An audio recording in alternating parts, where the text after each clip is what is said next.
আসসালামু আলাইকুম প্রিয় তরুণ প্রিয় যুবকরা। আজকে আসছিলাম জগন্নাথ ইউনিভার্সিটিতে, ভাবলাম তরুণদের নিয়ে কথা বলি। বাংলাদেশ জামাত ইসলামী তরুণদের নিয়ে কি স্বপ্ন দেখছে, তরুণদের কিভাবে আগামী বাংলাদেশে তরুণ নেতৃত্বে কিভাবে দেশ গঠিত হবে সেটা নিয়ে আজকে কথা বলতে চাচ্ছি। জামাত ইসলামের অনেকগুলো বিষয় আছে তরুণদের নিয়ে। একটা হচ্ছে ইউথ ফার্স্ট, তরুণরাই নেতৃত্ব দিবে এবং তরুণরা বাংলাদেশ পরিচালনার জন্য লিডিং সিটে থাকবে, যেটা আমাদের আমির জামাত বলছেন যে বিমানের ককপিটে তারা থাকবে। আমি একদম স্পেসিফিক দুটো বিষয় বলতে চাই জামাত ইসলামের তরুণদের কি করতে চায়।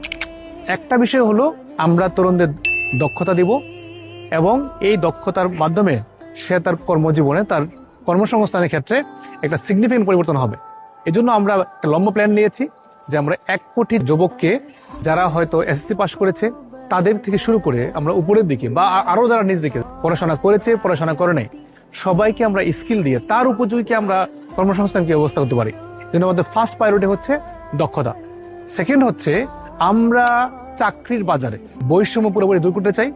চাকরিতে নিয়োগ হবে পুরোপুরি মেধার ভিত্তিতে, কোনো ধরনের চাচা খালু মামা এগুলো চাকরিতে লাগবে না। এবং আমরা বলেছি বাংলাদেশ জামাত ইসলামী ক্ষমতায় আসলে সরকারি চাকরি যেগুলো আছে বিসিএস থেকে শুরু করে চাকরির পরীক্ষার ক্ষেত্রে কোনো ফি দিতে হবে না। ইউনিভার্সিটি অ্যাডমিশন টেস্ট থেকে শুরু করে টাকার কারণে সমস্যা পড়তে হয় পড়াশোনা করতে গিয়ে, এই ফিও জামাত ইসলাম বাদ করবে।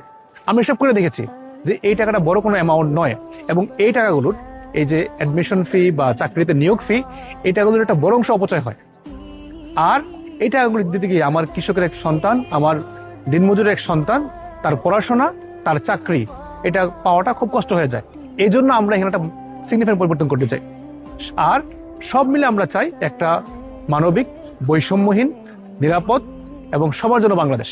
বাংলাদেশ জামাত ইসলামের পাশে আমরা তরুণদেরকে চাই এবং তরুণদের নেতৃত্বে আগামী বাংলাদেশ করতে চাই।